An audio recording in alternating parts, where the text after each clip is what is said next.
Segunda Macabeos 4.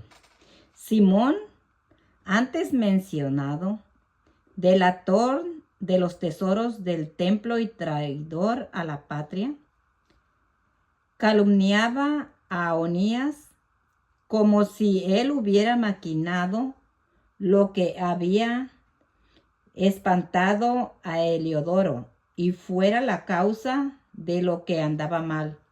Incluso se atrevió a acusar de conspirador contra el Estado al que era el mayor bienhechor de la ciudad, defensor de los compatriotas y celoso observante de las instrucciones. La enemistad entre ellos vino a ser tal que incluso partidarios de Simón cometieron crímenes. Onías vio los peligros que extrañaba aquella rivalidad intolerable. Incluso Apolonio, hijo de Menesteo, gobernador de Celesyria y Fenicia, instigaba a Simón al mal. Por eso fue donde el rey, no para acusar a sus conciudadanos, sino por el bien de toda la nación, pues veía que era imposible pacificar la situación y detener las locuras de Simón sin la intervención del rey. Cuando el rey Seleuco dejó la presente vida, su hijo Antíoco, por sobrenombre Epifanes, le sucedió en el trono. Entonces Jasón, hermano del sumo Cohen Onías, usurpó su puesto. Después de prometer al rey en una conversación 360 talentos de plata y 80 de otras rentas. Se comprometió además a firmar el pago de otros 150 si le daba facultad para instalar por su cuenta un gimnasio y un centro para la promoción cultural de la juventud y para conceder a varios habitantes de Jerusalén los derechos de los ciudadanos antioquenos.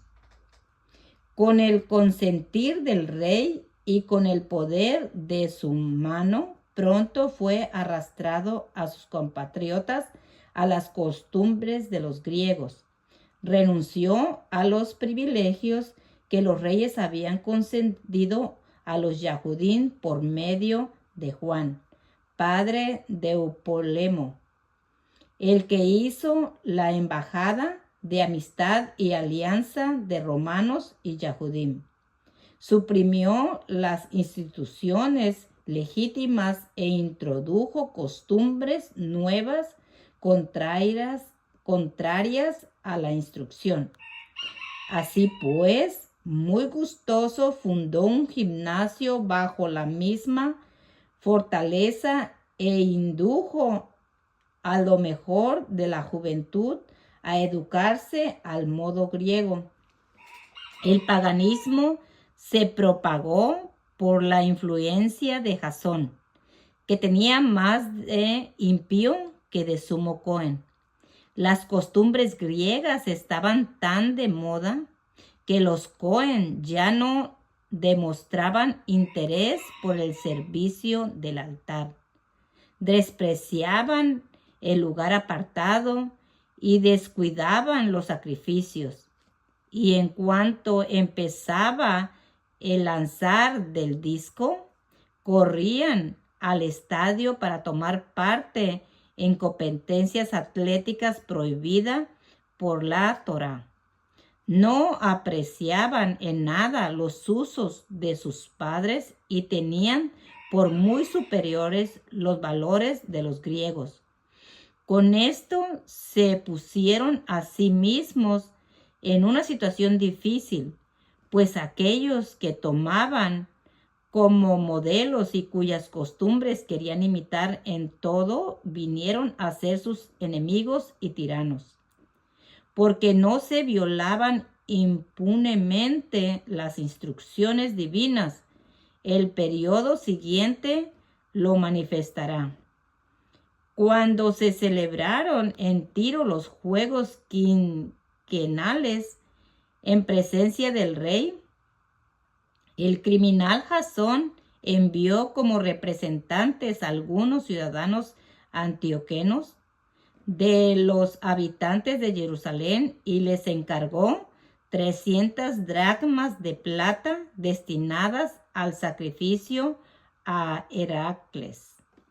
Estos representantes, al llegar, expresaron que no convenía emplear el dinero de este sacrificio y pidieron que se gastara en otras cosas.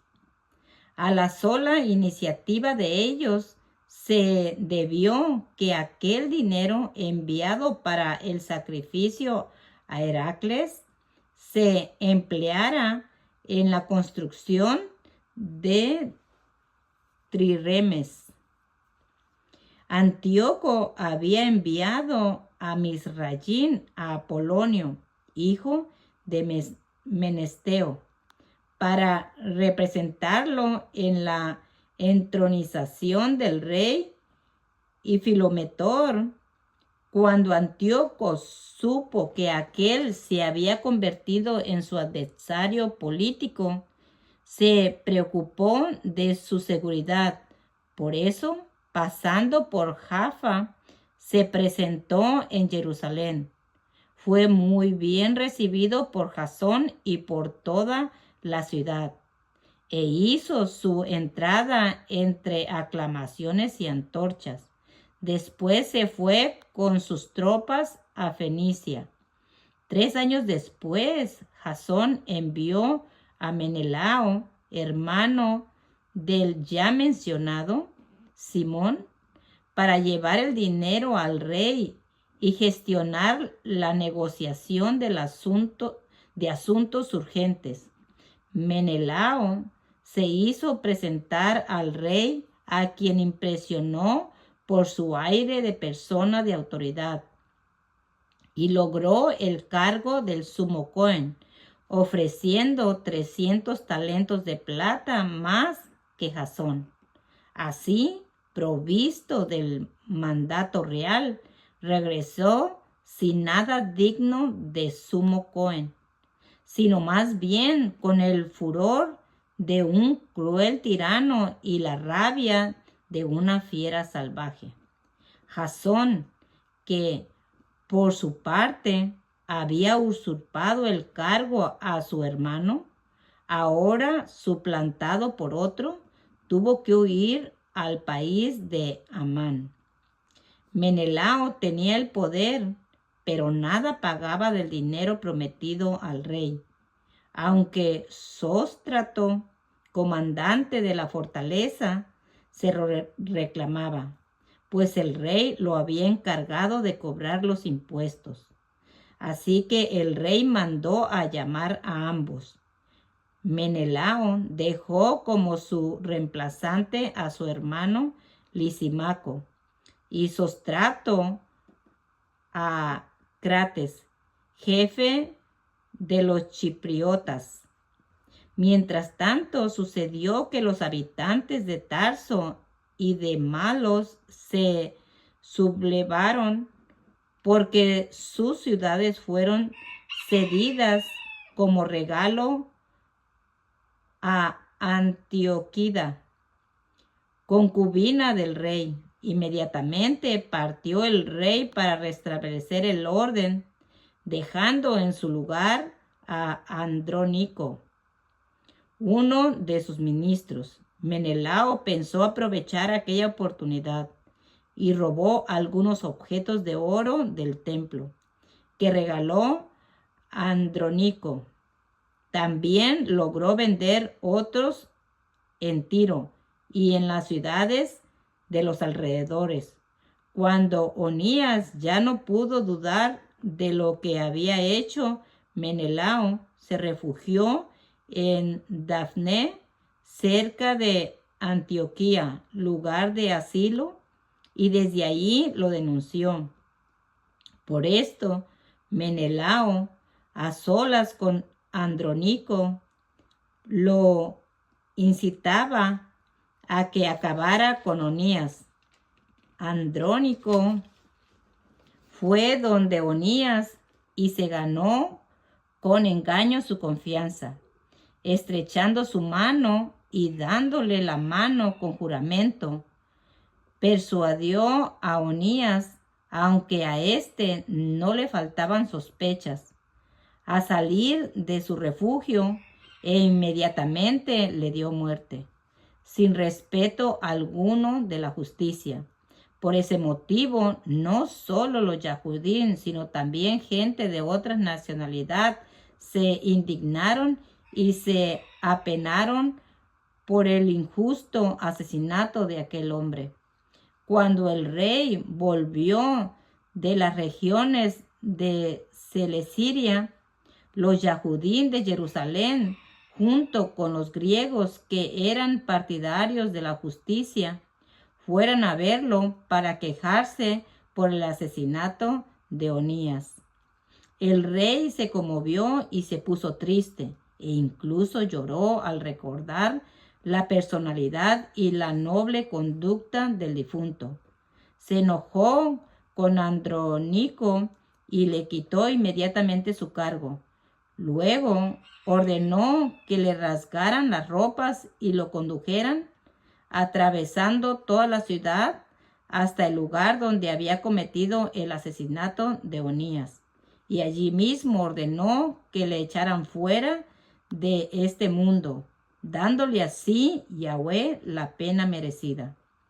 Lisímaco cometió muchos robos, sacrilegios en Jerusalén, con el consentir de Menelao, y como la cosa se puso, la multitud se amotinó contra Lisímaco. Después de muchos objetos de oro ya habían salido de la ciudad. Cuando Lisímaco vio al pueblo sublevado y enfurecido, armó 3,000 hombres e inició la represión violenta, poniendo por jefe a un tal Aurano, hombre ya de edad y de muy poca cabeza. Atacado pues por la gente de Lisímaco, el pueblo reaccionó con piedras y palos, e incluso recogían puñados de ceniza que allí habían, arrojándola contra los hombres de Lisímaco. De esta manera hirieron a muchos de ellos, mataron a algunos y al resto lo pusieron en fuga. En cuanto al ladrón sacrílego, Lisímaco lo ajusticiaron junto al tesoro. A propósito de estos hechos, se hizo un proceso contra Menelao. Cuando el rey llegó a Tiro, 3 hombres enviados por el consejo de ancianos de Jerusalén le dieron cuenta de aquellas crueldades. Viéndose perdido, Menelao prometió una gran cantidad de dinero a Ptolomeo, hijo de Dorimenes, para que dispusiera al rey en su favor.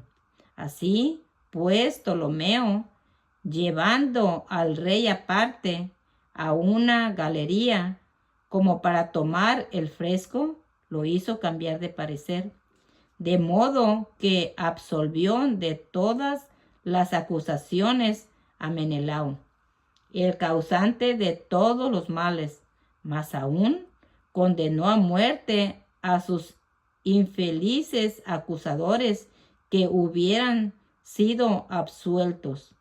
Aun cuando los hubiera juzgado un tribunal de bárbaros, inmediatamente fueron ejecutados los que habían defendido la causa de la ciudad, del pueblo y de los vasos apartados. Por este motivo, algunos tirios, indignados contra aquel crimen, les prepararon magníficos funerales.